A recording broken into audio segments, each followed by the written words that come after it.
Welcome to Saving America, and this is the beginning of season 3. Yes, folks, we've been at it for a little while now. We've got a lot of serious stuff to talk about today. First of all, in the news is inflation and who suffers when inflation hits.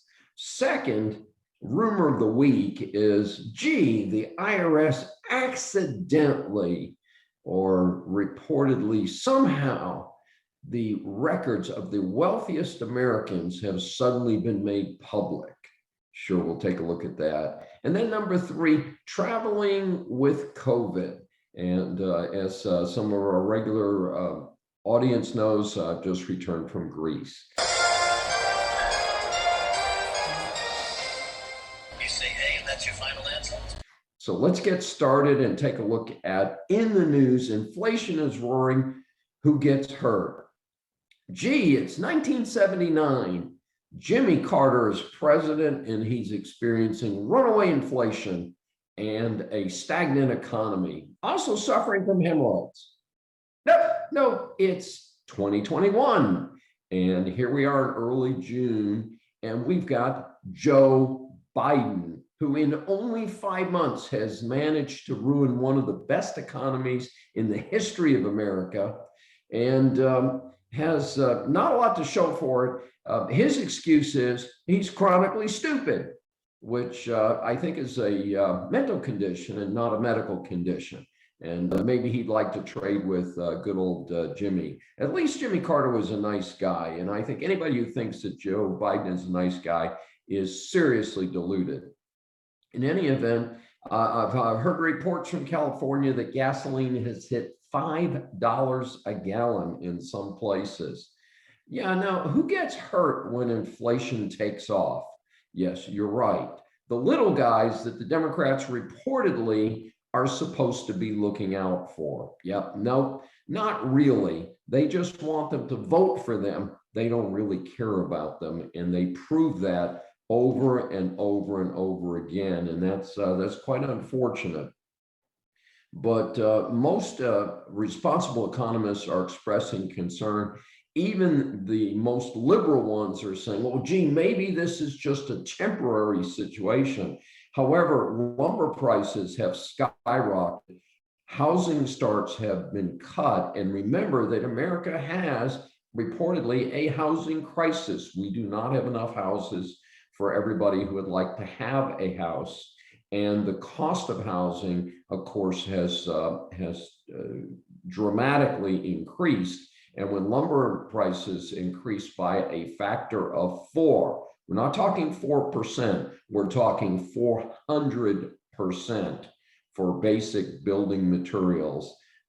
Things are pretty tough out there. We're not going to fix the housing crisis with the current runaway prices for building materials. One of the stories I heard just recently is somebody got a wiring estimate, and the electrician said the bid was only good for 1 week because they were afraid that the cost of the materials for the wiring project would be increasing so quickly that they couldn't honor the bid after a week. This is a very serious situation, and it comes on top of 2 major misses month to month by the Biden administration on employment. Most of us know that the April numbers were dramatically bad. 25% of the predicted 1 million new jobs, right? A quarter of what they predicted for April. In May, they cut their expected employment in half, and you know what? They missed even the much lower projection for May by about 20%. Folks, this is not a healthy economy. This is not good for the little guy, and it's time for people who have foolishly voted for these clowns to step up and to say, no, this is not how we want America to operate. So again, welcome to 1979, and hopefully we will not suffer for years of high interest rates and high inflation as America was gifted with by some improvident administrations, specifically following from the Carter administration. listening. Goodbye. And so let's switch gears just a little bit to rumor of the week. And so here it is. Wall Street Journal reports IRS is investigating release of tax information of wealthy Americans. Federal authorities supposedly are investigating the release of wealthy Americans. Who did we hear about? The publication is called ProPublica, a nonprofit news organization. Published details, and of course, no attribution. They don't say where they got this information. And I think it's time for us to find out who in the IRS leaked this information. What criminal released this information? They released the information on Jeff Bezos, who's reportedly the wealthiest person on earth right now due to Amazon, and of course, CEO Warren Buffett of Berkshire Hathaway, a couple of the people whose tax records were released. Tax records, of course, are supposed to be confidential, although, of course, many of the tax records of Donald Trump were leaked illegally, and didn't seem to be anybody punishing them because, after all, Donald Trump was, well, gee, he was a Republican. So I guess it's okay to leak that information, but not to leak the information of Jeff Bezos, who appears to be a liberal of some kind. I don't know if he's a Democrat, literally. But what's interesting is the feds are promising prosecution and investigation. But since this fits their narrative of let's get the rich, let's tax the rich, I'm not sure that this wasn't done with a little wink, wink by the clowns in the Biden administration to get this information in the public to supposedly inflame these their supporters to say, oh my God, look at how much money these people make. Look at how much tax they don't pay. Let's get them. And, you know, maybe that sounds good, but gee, that sounds an awful lot like a mob attack. You know, you visualize that scene of people wearing masks and carrying torches and going and beating up people who are on the outs with the current cats in charge. Yeah, not a good look. So I'll be not holding my breath as to when the IRS indicates who leaked these confidential records.